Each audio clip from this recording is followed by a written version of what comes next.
Well, good evening, everybody. I'm Reverend Richard Nordgren, Associate Member of St. John's Lutheran Church in beautiful Greenpoint, Brooklyn, coming to you tonight from equally beautiful Kew Gardens in the Queens. This is another one of the series of Bible study classes that St. John's has been bringing, looking at the text of the Old Testament to see the multiple ways which God reveals himself, his character, his plans, his designs, and all other aspects of himself. We are approaching the end of this series, and tonight we will take up the book of Daniel, which is, to say the least, one of the more interesting, if not bizarre, books of the Old Testament. There's a lot of different ways that we could approach this text and seeing how it is, but I think for those of you who read the book prior to the class tonight, will probably recognize that the image of God as recorded in Daniel is what most people have in their mind when they try to imagine what God is like. Old, gray, bearded, clothed in white linen, sitting on a throne, surrounded by light and crowds of adoring angels and whatnot. Okay? That's what most people think God would look like. Daniel does things other than present us with a very memorable impression of what God looks like, because Daniel is one of those books, like several that we have encountered in previous classes, that mark turning points. As I said, there's been others. The warm, intimate relationship that God had with the patriarchs, Abraham, Isaac, Jacob, Joseph, gave way to a more formal and regulated relationship with Israel after the Exodus. And then once the Israelites had been emplaced in Canaan, the need for a monarchy was voiced. And reluctantly, God gave into that request. But the institution of the monarchy marked another turning point in that it was institutionalizing apostasy and corruption. And for that, Israel got beat up pretty badly. All of the dire consequences did not hinder their turn to idolatry. With the destruction and disappearance of the northern kingdom, followed by a similar fate for the southern kingdom, the relationship pivoted once again from threats and warnings and punishment to comfort and promise. So tonight, when we get into the book of Daniel, we are now at another turning point. And this one hinges on the successes of a Greek warrior king, the man that we know as Alexander the Great, and his successors. I think a lot of historians would say that of the great military leaders in history, Alexander would be up there in the highest ranks. He started out with a relatively small kingdom in the northern part of Greece. He was able to gain control over all of the Greek lands, and then began spreading to the east. And he defeated the Persians, he defeated the Egyptians, incorporated their territories into the empire that he was forming. And then he just kept going east.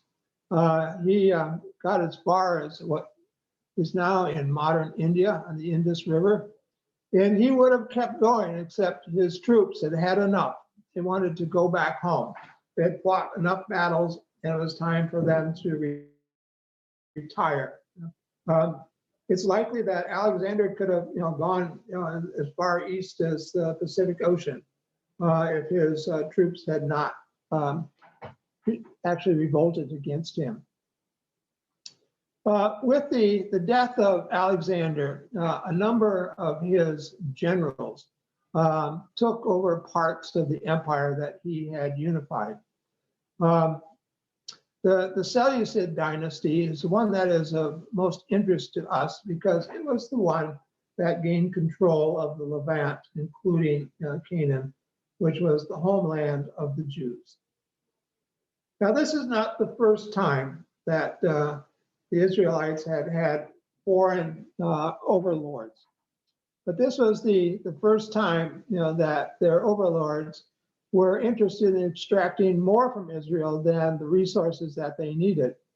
They wanted to ensure that the culture and religious life of Greece was going to be displayed and practiced throughout their lands. So that the process of Hellenization, as it's called, included Israel and threatened cultural annihilation. This applied, not only to the Jews in Palestine, but the Jews throughout the diaspora. And at this time, most of the Jews did not live in their homeland. Excuse me.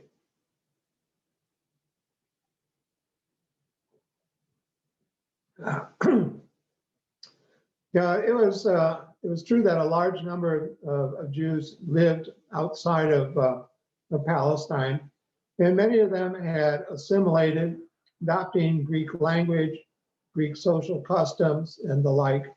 They maintained their religious identity through the distinctive behaviors such as diet and circumcision, taking the Sabbath day off, not working on it. But most of the more assimilated Jews, were not actively resisting the cultural imperialism of the Greeks. There was a party within the Jewish community called the Hasidim, or Holy Ones, who were vigorously opposed to this culture of imperialism and cultural annihilation. The book of Daniel is in part, a account of their efforts to maintain Israel as a distinct and unique nation in the empire of the day that was ruling them. The book of Daniel itself, was actually written quite late. It's probably the book of the Bible which is closest to New Testament times. It was written after a successful insurrection against the Greek overlords. It uses a lot of coded language alluding to events, such as the temple being polluted by the Greeks, which really sparked the uprising. It covered the purification of the temple. These historic events are covered in the first of the two parts of the book of Daniel. And when you read the first 7 chapters of Daniel, it has a very different tone, purpose, and type than the second part.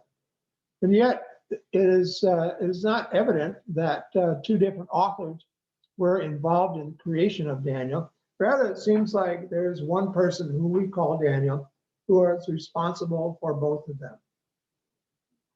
So part 1 is an allegorical history of the Greek period, and the second part is an apocalypse. Apocalypses are visions of the end times. If you've read the book of Revelation, you will understand, what an apocalypse is, because that's in the New Testament. That is the best example of that genre. By the time of Daniel, prophecy as such had ceased, as a vehicle for God's self-revelation. Although Daniel is included with the prophetic books of the Old Testament, it is properly not a prophetic work in its own right. The prophets were very different from Daniel. The prophets had a keen sensitivity to the leading of God. The Spirit spoke to them, and they were attuned to it, and they were, in a position of conviction and confidence that allowed them to carry out the mandate, that God had given them to do. So they spoke with urgency, and energy and conviction. They spoke with authenticity, and they had a mandate that God had given them, and they had the responsibility of carrying it out. The apocalyptists, such as Daniel, is in contrast, because, for example, the apocalyptic authors do not claim to speak with the authority of God backing them. This is a vision that they have received from sources unknown to us. It may have been a dream, it may have been a hallucination. It could be from a variety of sources, but the authors of these apocalypses do not, claim to be speaking on behalf of God. The apocalyptic writings, do not seek to change society. The prophets were intent on seeing that society corrected itself from the errors and sins, that were evoking God's wrath. The prophets, had a sense that this was possible. The writers of apocalyptic books, on the other hand, while they're interested in gaining converts, were not really intent on gaining a following. Their purpose, was to comfort the holy ones, the Hasidim, the faithful remnant, which would survive the apocalyptic, war, and urge them to stay the course in spite of the present sufferings and tribulations that their faithfulness, was bringing down upon them. They had a promise that if they endured, they would be the ones who would share in a glorious future, while destruction awaited all others. So within the elect, there were the super elect. What is interesting about the apocalyptic material is that it is very concerned about ritual correctness, far more so than showing concern for moral purity. Towing the line on ritual righteousness was such an obsession that there's nothing in Daniel, if you read it from cover to cover, there's nothing in the book of Daniel that suggests that he was aware of personal sin as the cause of the misfortunes which afflicted Israel. As I said, the book of Daniel is in two parts. The first part, is a religious version of the book of Esther. Remember, we recently covered Esther, and it's one of the few books in the Bible which does not even include the name of God. God may be assumed, but God is not part of the story. Mordecai and Esther, combine their assets and strengths and wit, and ensure the safety of their people against those who would annihilate them. And in Esther, the glory of that triumph, was given to Mordecai.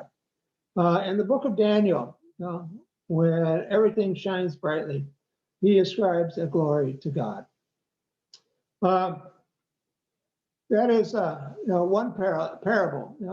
Another parallel is between Daniel and Joseph when he was in Egypt, which is found in the book of Genesis.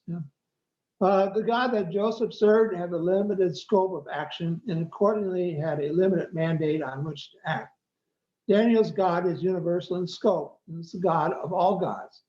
God, in Daniel is back in action, but not as a powerful deity, but as an all-knowing deity. Was it enough? No. The God that Joseph served was all-powerful.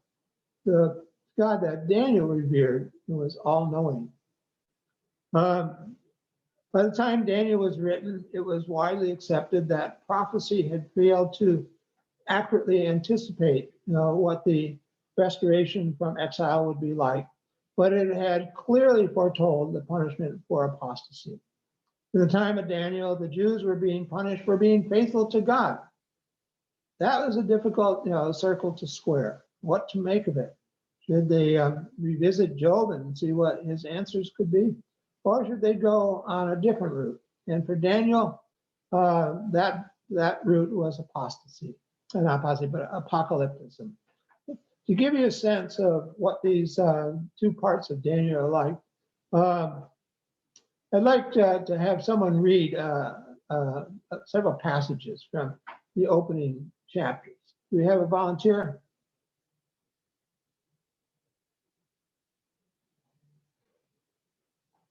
Megan, how about you? You willing? Yeah, sure. Okay. Daniel chapter 2, verses 46 through 49.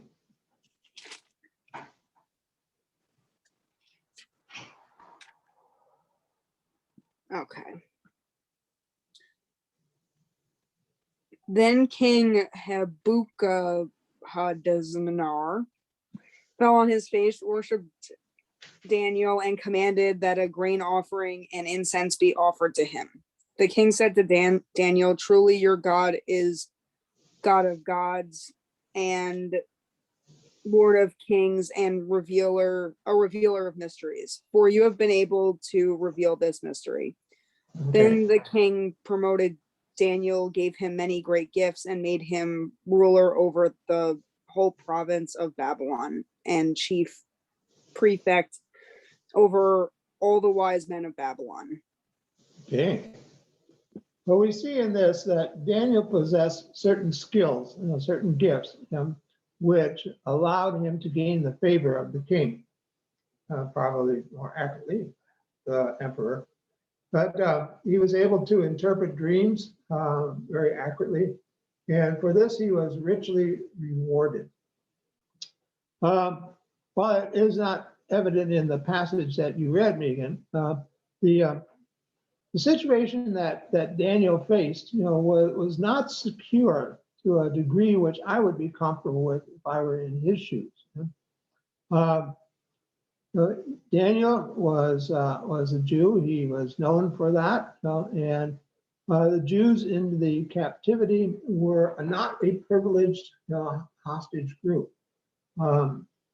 Unless they had powerful backers, such as the emperor king, they could be maneuvered by the machinations of their opponents into a position where their future was that of annihilation. We get a sense of that in the third chapter. Tess, could you read chapter 3, 8 through 12? Sure.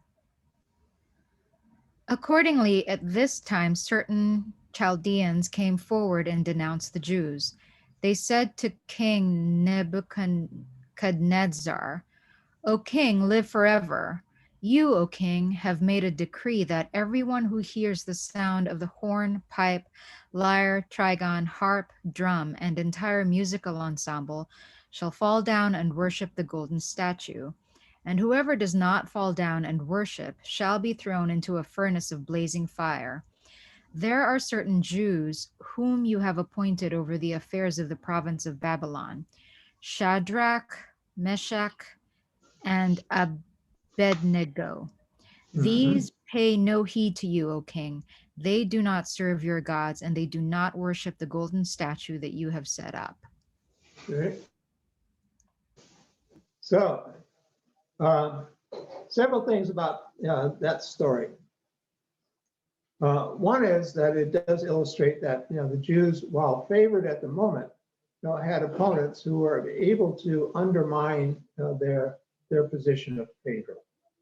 The other thing that I think stands out of this is that Nebuchadnezzar is portrayed as a mercurial ruler. One moment, he is worshiping Daniel, and the next moment, he's ready to take Daniel's people and slay them all. I guess the last person to whisper in his ear is the one who is going to be heard best. So that we have the three who the conspirators identified as failing to worship the king's image, and then they get tossed in the burning furnace. Famous story.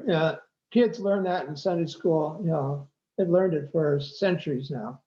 And then there's Daniel, who, he also, refused to worship an idol. And he was tossed into the lion's den. Another famous story, which is taught in Sunday school to kids. Very dramatic, but what I think we have to look at in the story is at multiple times and in multiple ways, the Jewish people, God's chosen people, were threatened with annihilation. They had enemies, and the enemies were willing to perjure themselves, to get rid of them and put themselves in power.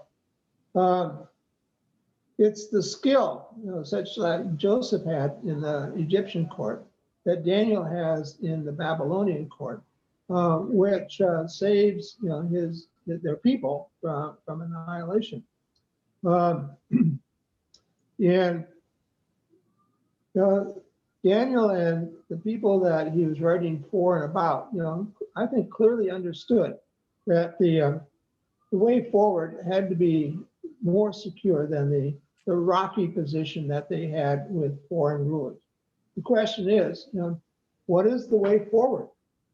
And Daniel, of all the options that he had, chose the course of the apocalyptic vision, which constitutes part 2 of this book. Before we go on to that part, I'm going to share this. I know y'all saw this, but we still love golden statues. Mm-hmm. Can y'all see this? Yeah. So that's a golden statue of Donald Trump that they had made wearing Americana stuff. Yeah. And a friend of mine said, do these folks not remember that it has never worked out well? Yeah. Golden statues for worship. And I was like, yeah. Anyway, I'm sorry, I had to. That's really good. Glad you put that up. You're welcome. Yeah. I just wonder if at these political conventions, whether the leaders, send people out with baskets to collect the jewelry from the wives, Yeah. We're going to make a golden Donald. Yeah. Okay. Well, let's move into part 2 because it's pretty dramatic. Pastor, would you read in chapter 7, the first verse, and then 9 through 14? Yep.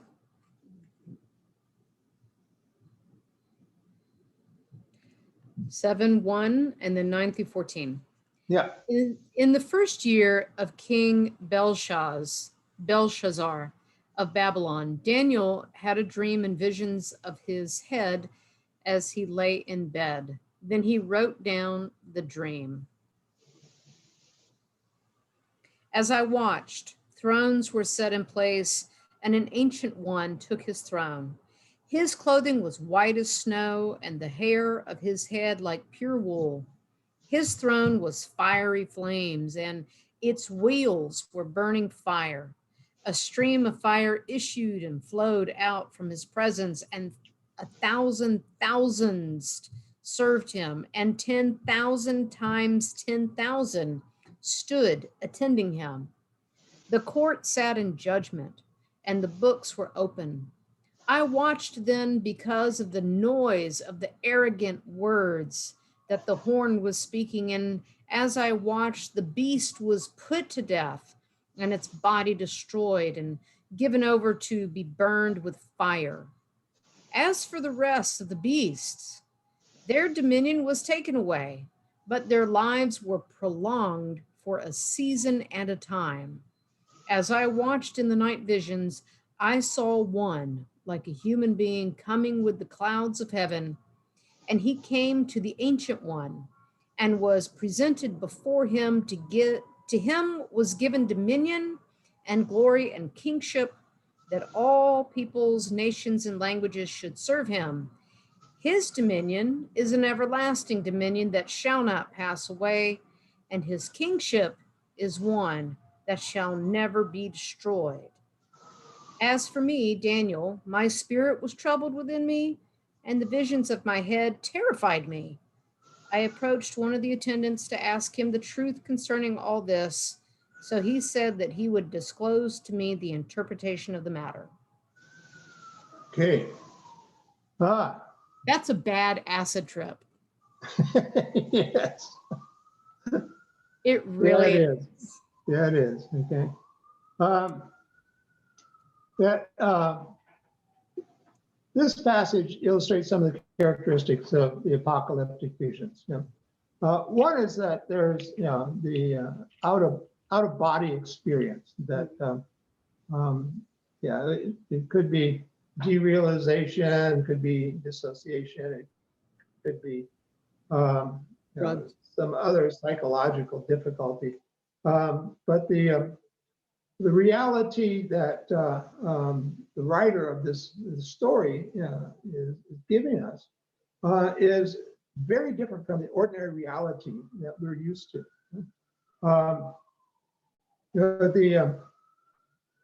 The Ancient of Days, which is clearly a reference to the deity, is something which ordinary human beings are not permitted to see.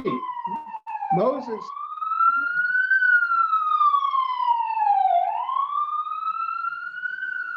Yeah. It's New York City. And, God made it very clear that even his closest associate and companion, Moses, would not be able to look him in the face. And now in Daniel's vision, shall we call it, his flight to heaven is clearly putting him in a position that he can see what God is like. As I mentioned earlier, this is the image which many people have of God. God looks like. Another thing which is very characteristic of apocalyptic literature is the use of fire. The fire is used, as a destructive tool. It's used to burn down things which have been corrupt, or misused. It is also a symbol for refining, such as metals of silver, gold, copper, and light, which when heated high enough melt and separate from the slag that they were once part of. The fire is also used as a symbol for light, which is knowledge, as opposed to darkness, which is lack of knowledge, ignorance, and chaos. The other thing that you see, in the apocalyptic literature is that the heavenly court is peopled by a lot of folks. And you have to stop and wonder, who does all the cleaning of the linen? There's a lot of people, who can spill soup on a bright, shining piece of clothing. Okay? And the other thing I want to point out is that in apocalyptic literature, there's usually someone who's an interpreter. The folk who have gone up to witness this vision do not have sufficient knowledge or understanding to make it very clear, what all the things that they see and hear mean and what's likely to happen. Go to the 8th chapter of Daniel in the 15th verse. Megan, would you read 15 through 17? Same chapter. Chapter 8, 15 through 17. Okay. When I, Daniel, had seen the vision, I tried to understand it. Then someone appeared standing before me, having the appearance of a man. And I heard a human voice by the Uli calling, "Gabriel, help this man understand the vision." So he came near where I stood and when he came, I became frightened and fell prostrate. But he said to me, understand, O mortal, that the vision is for the time of the end. Okay. Okay. In the apocalyptic literature, God is silent. Whatever messages need to be transmitted are done by angels. So they become the heaven's messenger corps. And And I think this is the right response to an angel. Like we have Yeah. the angels at church up on the ceiling, and they're cute and they're fat and all that stuff. yeah, Angels are terrifying, and the right response is to basically fall down. yep. You know, Yeah, if people you make think it of like, I have a guardian angel. It's like you should be afraid of that. yeah, Yes. we've domesticated angels. There's no question about that. Yeah, I mean, they like do really horrible things. oh yeah. So Yeah. anyway, perhaps, Anyway, perhaps in Pastor the Nordgren, a course about angels would be a good Bible study. yeah.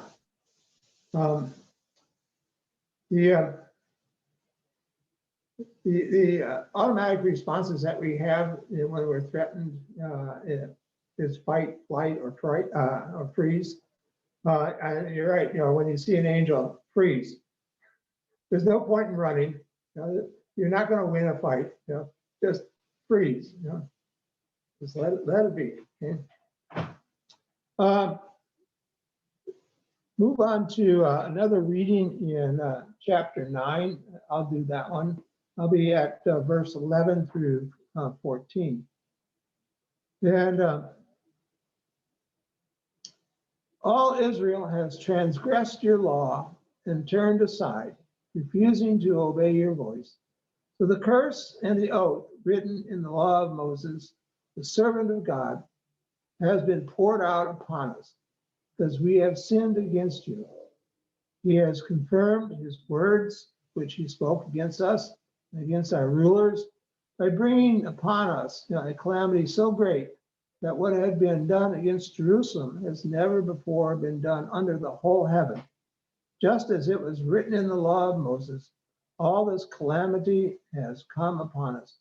We did not entreat the favor of the Lord our God, turning from our iniquities and reflecting on his fidelity. So the Lord kept watch over this calamity until he brought it upon us. Indeed, the Lord our God is right in all that he has done, for we have disobeyed his voice. Daniel, like other writers of apocalyptic literature, find a lot of guilt in those that are about to be destroyed. There are a chosen few within the chosen many, which are going to be spared this fate. But they are a few, and they're subject to intense pressure to just go along with the crowd, to be part of the flow of things. And I think one of the chief purposes that Daniel has in writing this to that audience is to give them comfort and confidence that in the end they will not be disappointed, or their suffering will not continue. The successful adaptation of his visions lie in the fact that it gives the downtrodden hope of vindication and victory. Someday soon, it will happen. We don't know when. It's going to be near, but not too near. It will be upon us unexpectedly, and we need to be prepared and on guard for it all times. The authentication and support for this new order did not come from the lips of God of the Bible, but from Scripture itself. Daniel proclaimed God knows what will happen, but he does not state it's all part of God's plan. In the apocalyptic tradition, God remains remote. Intentions are indirectly given using angels as messengers, or human beings as conveyors of visions. The visions of Daniel do not forecast an Edenic future. There's no suggestion that it's going to be the peaceable kingdom I find in Isaiah. All we know is that there will be vindication. Those who have suffered at the hands of apostates and sinners will finally see their day and shine. They will get even. They will have their measure of revenge against those who have made their life so miserable. But what life will be like beyond that period of revenge satisfaction is left unsaid. It seems like that future is like the night stars, distant and cold. Another thing about apocalypticism is that it casts the future, but does not get deep enough into specifics and details to allow an accurate understanding of when the events they talk about are going to happen. Prophecy is a different creature altogether. The danger is at hand. Those who are so blind that they can't see it are warned to open their eyes and unplug their ears because the Assyrians are on the march. The Egyptians intend to do great damage, great harm. The Babylonian people are coming with great armies. Listen, see, hear, repent before it's too late. The prophecies could be tested. Did what they anticipate really happen? The apocalyptic visions are not subject, to verification. They never say when exactly these things are going to happen.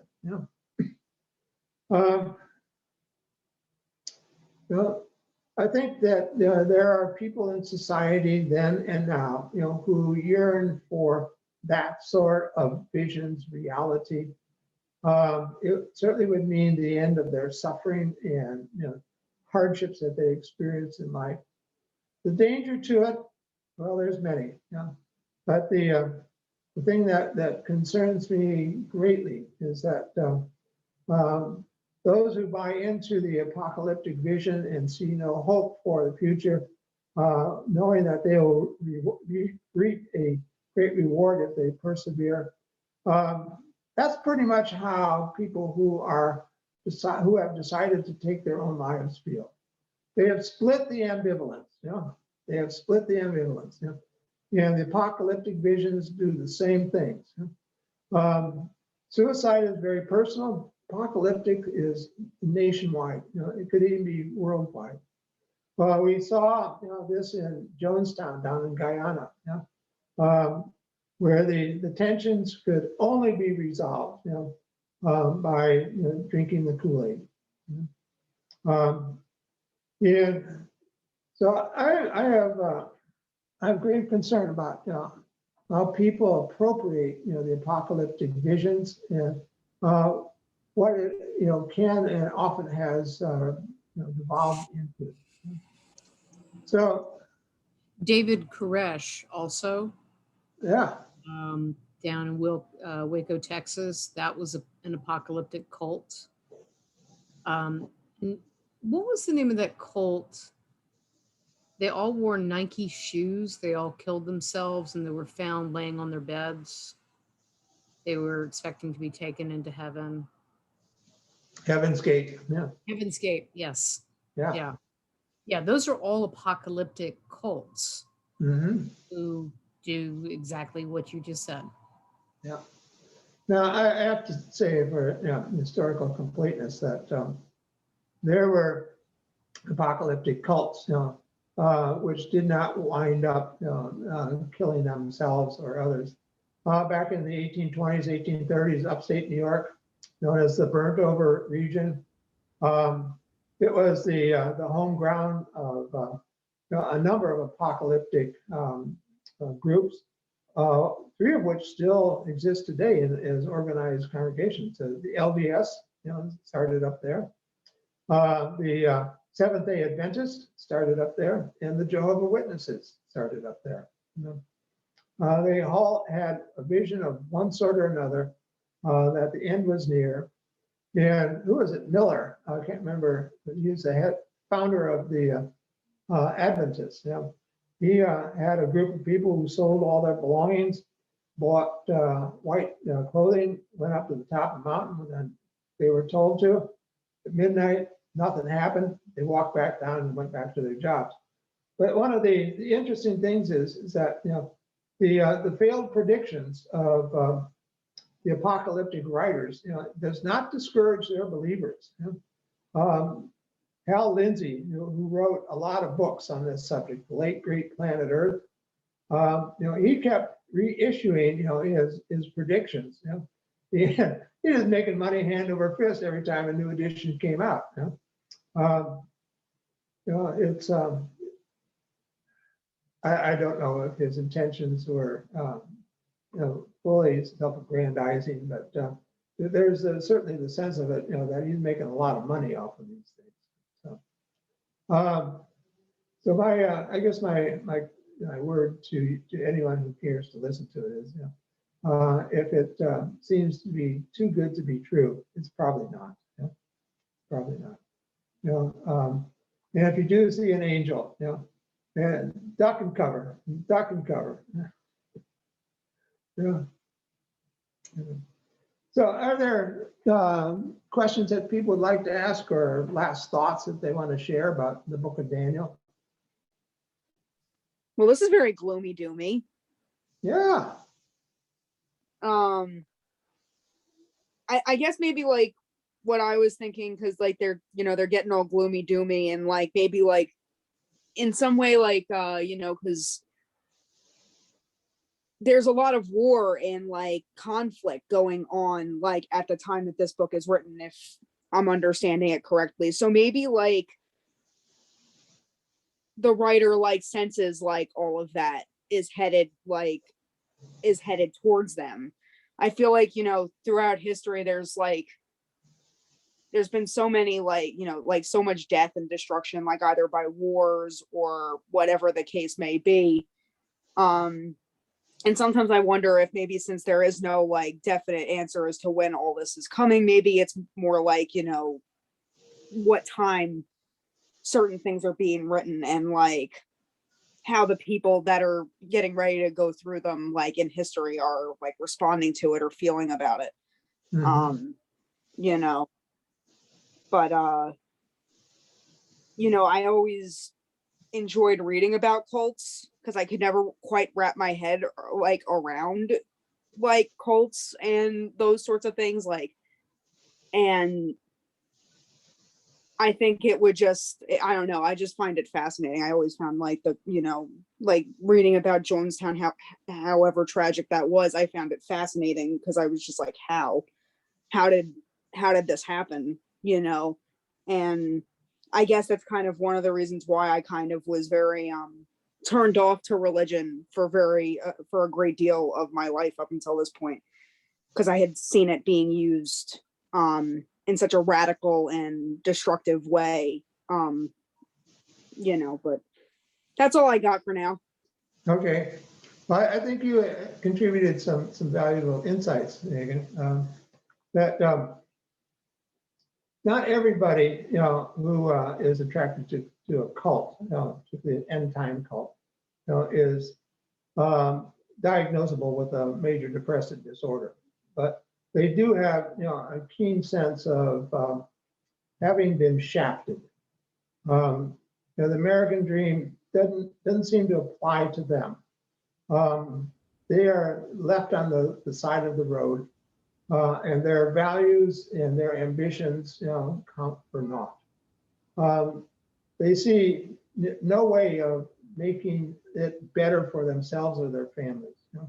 There's a sense of powerlessness and helplessness. There's, you know, the promise that, you know, if they align themselves with the apocalyptic vision, you know, that they will be vindicated and they will have their place in the sun. And all those, you know, who, you know, prospered because of the American dream, you know, they will come to doom, you know, and there'll be great glee, you know, at their downfall. So, you know, there's Well, there's, I don't know if y'all saw this. The New York Times had a really good article this week about how loneliness is destroying America, Yeah. and how that is feeding into what they characterized as the Trump cult, which Mhm. I would say is an apocalyptic cult with a dear leader and religious adherence and promise and all of that. Yeah. And saw its biggest manifestation on January 6th. But that is a modern cult. That is not a political movement. That is a cult that is shrouded in Mhm. a little bit of religiosity, um, patriotism, some Republican Party politics, um, aggrieved uh, white people, um, like we're losing America. We need to make America great again, which really is a whistle for we need to go back to where everybody knew their place. Yeah. Um, and that is, if you know anything about cults like that, it has the standard underpinnings of a lot of that. People are giving their lives to this, like, and the thing that the article pointed out is that a lot of the people who it's almost like a Grateful Dead following. Mhm. I never followed a band, but there were people who like had no jobs and they just followed the Dead around and sold stuff and got high and listened to music. And there are folks who literally they cannot identify a friend. They don't have a friend, and they go to these rallies and they follow him around. They feel a part of, and they have this community and purpose and friends, and they're being told how amazing they are. And it's really warped in so many ways. Loneliness is part of what's killing us. Yeah. Yeah. Yes. How about you? I'm quiet today. I'm sorry. Okay. But this is all very fascinating. Yeah. Yeah, I loved it. Okay. Next week, we'll get into Ezra and Nehemiah. The week after that, we'll go to Chronicles. And in the third week out, we will go to the concluding class on the Old Testament, a summary class, which will wrap things up. Take a break through the rest of the summer, and then in the fall, we'll resume another class on the New Testament. See how God is revealed to us, in the books of the Gospels and the Epistles. So I will close us with prayer, and we will conclude our time together with that. Gracious and loving God, whose mercy is unfathomable, whose love for us has no limits or ends, whose concern for our well-being is manifested in so many blessings. We conclude this night with reflection on your goodness and your greatness. You set aside the fact that we have been sinners to give us what we need. You pay no heed to the misdeeds that we have committed in order to love us. You do not seek our destruction, but our prosperity and our life. And when we reflect on what you have in store for us, what you have provided for us, what you have done for our ancestors, we are filled with awe and appreciation. So please, accept, on behalf of this small congregation, the many thanks that we have for the life that you have so enriched, and extended, and depth and deepened. Thank you ever so much. And now we pray using the words that your Son has taught us. Our Father, who art in heaven, hallowed be thy name. Thy kingdom come, thy will be done, on earth as it is in heaven. Give us this day our daily bread. Forgive us our sins, as we forgive those who have sinned against us. And lead us not into time of trial, but deliver us from evil. For yours is the power and the kingdom and the glory, now and forever. Amen. Good night, everybody.